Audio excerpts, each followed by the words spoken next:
Morning student. मैं संजय राठौर आपके अपने YouTube channel smart competition classes में आपका स्वागत करता हूं।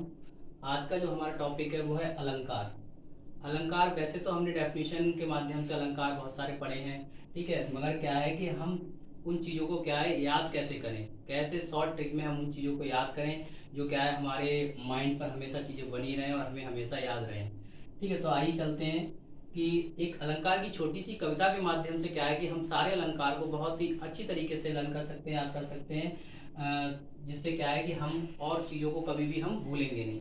जैसे एक ये ट्रिक है हमारी कि बार बार एक वर्ण जो आए अनुप्रास की भाषा और यमक में जोड़ा आकर अलग अर्थ दर्शाता और श्लेष में एक शब्द के अर्थ अनेकों भाई अतिशयोक्ति में बड़ा चढ़ाकर छोटी बात बताई चरण कमल एक रूप मान कर रूपक की परिभाषा सासी से समसरिस मान लो उपमा जी की आशा उत्प्रेक्षा संकेत समझ लो मन मानो जन जानो दो चीजों में भ्रम पैदा हो भ्रांतिमान पहचानो। ठीक है, जैसा कि आपको पता है कि यहाँ पे जो अलंकार जो होते हैं हमारे वो दो प्रकार के होते हैं। अगर अलंकार के प्रकार की बात की जाए होते हैं वो वैसे हमारे दो प्रकार के होते हैं। एक होता है हमारा शब्द अलंकार और दूसरा होता है हमारा अर्थालंकार। एक होता है हमारा शब्द अलंकार, एक होता है अर्थालंकार। शब्द अलंकार में क्या होता है कि शब्द अलंकार में जहां शब्द के माध्यम से चमत्कार हो या जहां शब्दों में चमत्कार पाया जाए तो वहां पे हमारा शब्द अलंकार होता है, और जहां पे अर्थ के आधार पर चमत्कार उत्पन्न हो, काव्य में अर्थ के आधार पर चमत्कार हो तो वहां पे अर्थालंकार होता है। ठीक है, और शब्द अलंकार के अगर प्रकार की बात करें तो शब्द अलंकार तीन प्रकार के होते हैं। जो ये हमारी कविता लिखी हुई है इसमें अगर हम बात करें तो स्टार्टिंग की ये तीन अलंकार जो होते हैं वो हमारे शब्द अलंकार के अंतर्गत आते हैं, और बाकी जितने अलंकार हैं वो हमारे किसके अंतर्गत आते हैं, अर्थालंकार के। ठीक है, अब बात करते हैं, आइए चलते हैं, आप बात करते हैं कि अलंकार को हमें कैसे इसमें पहचानना है। जो हमारी कविता लिखी हुई है इसमें हमें अलंकार को पहचानना कैसे है।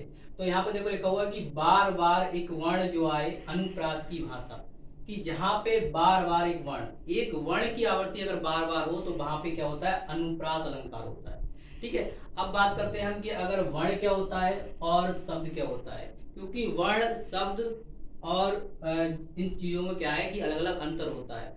वर्ण क्या होता है कि वर्ण को ना हम किसी विधि द्वारा अलग कर सकते हैं ना ही तोड़ सकते हैं। जैसे मान लिया अगर यहाँ पे आ लिखा हुआ है तो आ को क्या है हम अलग नहीं कर सकते, ये होता है हमारा वर्ण या अक्षर।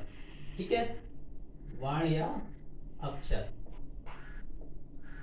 और वही होता है कि जो दो या दो से अधिक शब्दों से मिलकर बनता है तो वो हमारा वाक्य होता है, और दो शब्दों से मिलकर बनता है वो दो वर्णों से मिलकर बनता है वो हमारा शब्द होता है। ठीक है, अगला अलंकार की बात करें अगर तो और यमक में जोड़ा आकर अलग अर्थ दर्शाता। जहाँ पे यमक अलंकार में क्या है, जोड़ा आकर अलग अर्थ दर्शाता, यानी कि चीजें क्या है जोड़े में आती हैं और उन दोनों का अर्थ क्या होता है, अलग अलग होता है। जैसे कनक कनकते सौ मुनि मादकता दिखाए बा खाए बोराए जब पा पाए बोराए, यानी इसमें कनक कनक जो दो शब्द आते हैं हमारे,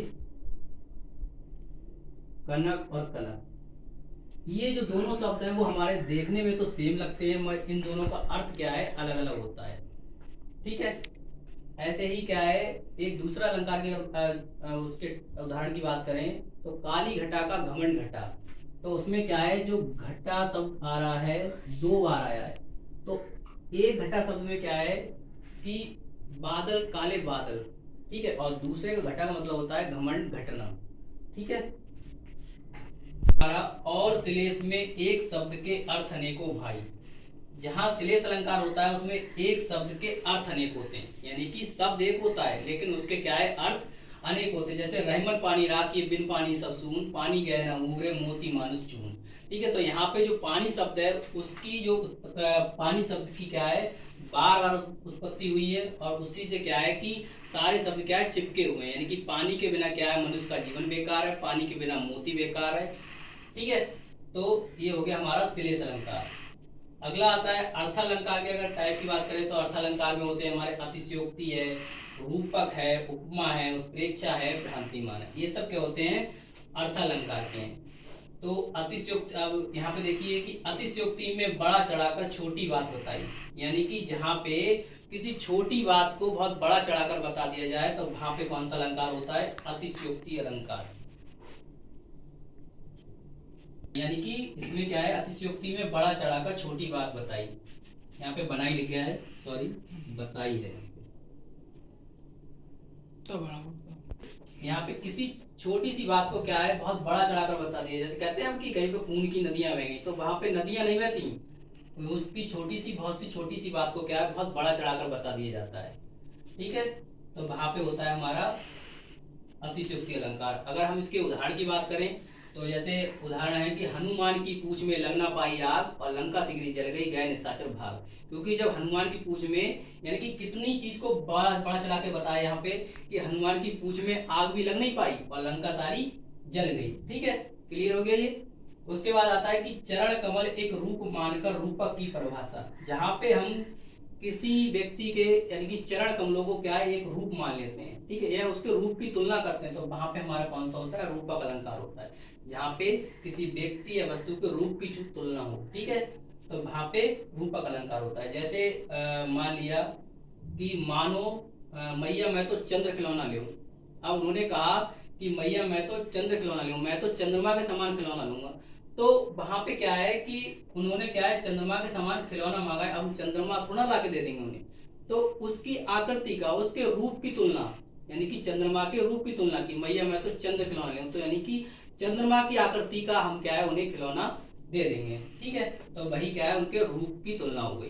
ठीक है, अगर बच्चा कहता है जैसे कि मुझे ये वाला ऐसा चाहिए कि फैन चाहिए, ये वाला फैन चाहिए, तो उसे क्या फैन थोड़ा देंगे छोटे से बच्चे को? उसे क्या है? उसी की आकृति का क्या है? उसी के रूप की आकृति का क्या है? कोई भी चीज देंगे। जैसे वो ये चलाने वाले आते हैं छोटे बच्चों के, तो वो क्या है? उस टाइप का हम उन्हें दे देंगे। ठीक है, अगली अगर बात करते हैं तो सा सी से सम सरिस मान लो उपमा जी की आशा। अगर आपको कहीं भी उपमा अलंकार दिख जाए, ठीक है, उपमा अलंकार का अगर कहीं भी उदाहरण दिख रहा है आपको, तो उस उदाहरण में क्या है? आपको 5 चीजें देखने को हमेशा मिलेंगी। अगर उपमा अलंकार का अगर कहीं भी आपको एग्जाम्पल मिलता है तो आपको 5 चीजें देखने को मिलेंगी, सा सी से सम सरिस। अगर इन 5 चीजों में से अगर आपको कोई भी चीज अगर मिल जाती है उदाहरण में, तो वहां आप समझ लेना कि उपमा अलंकार है। जैसे अगर एग्जाम्पल की बात करें तो हरिपद कोमल कमल से, यहाँ पे लिख देते हैं। अच्छा, हरिपद कोमल कमल से, तो यहाँ पे ये जो से शब्द आया एग्जाम्पल हमारे, यहाँ पे देखिए ये से शब्द है हमारा एग्जाम्पल में मिल गया हमारे। ठीक है, तो हमने कुछ भी नहीं करना, हमें पता लग गया कि यहाँ पे क्या है? हमारा उपमा अलंकार है। ठीक है, ऐसे ही अगर बात करें पीपर पात सरिसमन डोला, दूसरे एग्जाम्पल की बात करें पीपर डोला। अब यहाँ पे जो है देखिए आपकी सरिस शब्द आ गया। अब यहाँ पे सरिस शब्द आ गया तो हमें पता लग गया कि यहाँ पे कौन सा अलंकार है? उपमा अलंकार, क्योंकि ये बता चुके चीजों को कि सा सी से सम सरिस। अगर इन 5 चीजों में से अगर एक चीज आती है तो क्या होगा? उपमा अलंकार होगा। ठीक है, क्लियर हो गया ये। उसके बाद आता है कि उत्प्रेक्षा संकेत समझ लो मन मानो जन जानो। ऐसे ही क्या है कि उत्प्रेक्षा की बात करते हैं हम, तो उत्प्रेक्षा में क्या है कि पहले तो क्या है? उत्प्रेक्षा में संभावना होती है किसी चीज की। ठीक है, कि यहाँ क्या है कि किसी भी चीज के अगर संकेत है, संकेत दे रखा है या कोई संभावना हो रही है, जैसे सोहत ओढ़े पीत पर श्याम सलोने गाल और मनो नीलमणि शैल पर आतप प्रयोग प्रभात। ठीक है, उधर ये तो हो गया एग्जाम्पल। अगर हम बात करें कि हम पहचानेंगे कैसे अलंकार को, तो उसमें क्या है? जहां भी अगर उत्प्रेक्षा अलंकार होगा तो वहां इन 4 चीजों में से एक चीज दे रखी होगी एग्जाम्पल में, चाहे मनु दे रखा हो, मानो दे रखा हो, जनु जानो दे रखा हो। ठीक है, इन चारों में से अगर एक चीज जहां दे रखी है अलंकार में, तो वहां समझ लेना कि उत्प्रेक्षा अलंकार है। हमें कुछ नहीं करना है, सिर्फ क्या है? ट्रिक के माध्यम से हमें सीखना है और चीजों को क्या है? बहुत अच्छे से समझना है। एक एक पॉइंट क्या है? एक एक पॉइंट में सारी चीजें क्लियर हो रही है हमारी। अगर आप अच्छे से इन चीजों को समझते हो तो आपको अलंकार जीवन में कभी भी आप नहीं भूलोगे। और ट्रिक के माध्यम से जो सारे अलंकारों में ये चीज देखने को मिलती है हमें। और हमेशा क्या है अलंकार ऐसे ही पूछे जाते हैं। अगर ये अलंकार हैं जो इम्पोर्टेंट की बात की जाए तो इसमें जैसे अनुप्रास है, यमक है, श्लेष है, जितने भी हमने यहाँ पर कराए हैं वो सारे ही अलंकार इम्पोर्टेंट हैं। ठीक है, अब बात करते हैं अगले अलंकार की। ये क्लियर हो गया। इसमें एग्जाम्पल आपको बताया कि सोहत ओढ़े पीत पट श्याम सलोने गार और मनो नीलमणि शैल पर आतो परे प्रवार। ठीक है, तो यहाँ पे क्या है कि मनु शब्द आ गया। ठीक है, तो वहां पे क्या हो गया हमारा उत्प्रेक्षा अलंकार हो गया। अगला है हमारा दो चीजों में भ्रम पैदा हो भ्रांति मान पहचानो। जहां पर क्या है हमें दो चीजों में भ्रम पैदा हो जाए यानी कि भ्रम की स्थिति पैदा हो जाए तो वहां पे हमारा क्या होता है भ्रांतिमान अलंकार होता है। ठीक है, जहां पे हमें दो चीजों में भ्रम पैदा हो यानी कि जैसे किसी दो चीजें, जैसे एक एग्जाम्पल था कि उसमें क्या है सांप और हाथी के बारे में बताया गया है। ठीक है, सांप और हाथी के बारे में। ठीक है, दो चीजों में भ्रम पैदा हो भ्रांतिमान पहचानो यानी कि जहां पे दो चीजों में भ्रम की स्थिति पैदा हो जाती है तो वहां पे कौन सा अलंकार होता है हमारा भ्रांतिमान अलंकार। ठीक है, एग्जाम्पल आपको बताते हैं इसका, क्योंकि इसका एग्जाम्पल क्या है आपने बहुत कम देखने को मिलता।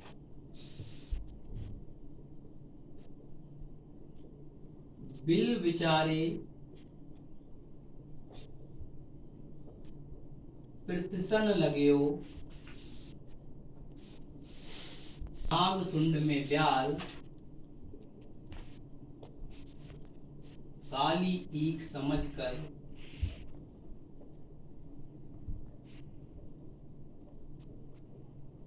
उठा लियो तत्काल। अब इसमें देखिए कि इसमें क्या है भ्रांतिमान अलंकार है। अब हमें साफ साफ दिख रहा है क्योंकि इसमें क्या है दो चीजों में भ्रम की स्थिति पैदा हो रही है। यहाँ पे देखो बिल बिचारे प्रतिसन लगे हो नाग सुंड में ब्याल काली ईख समझकर उठा लियो तत्काल। यहाँ पे क्या है हाथी और सांप की बात की गई है क्योंकि यहाँ पे बिल बिचारे प्रतिसन लगे हो यानी कि दोनों क्या है आपस में विचार कर रहे हैं। हाथी और सांप दोनों आपस में विचार कर रहे हैं। जो सांप है वो हाथी की सूंड में घुसना चाह रहा है, वो उसे बिल समझ बैठा है, और काली ईख समझकर उठा लियो तत्काल। और जो हाथी है वो सांप को क्या समझ रहा है गन्ना समझ रहा है, ईख समझ रहा है, और वो उसे उठाना चाह रहा है। तो दोनों में क्या आपस में भ्रम की स्थिति पैदा हुई तो वहां पे कौन सा अलंकार है भ्रांतिमान। ऐसे ही सारी बिच नारी है नारी बिच सारी है, सारी की नारी है नारी बिच सारी है। ठीक है, तो वो भी इसी का अलंकार उदाहरण है।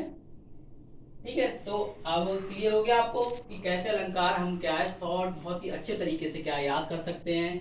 अगर हमें क्या है ट्रिक के माध्यम से कोई भी चीज अगर मिलती है तो क्या है हमें उसे अच्छे से याद हो जाता है। ठीक है, थैंक यू क्लास।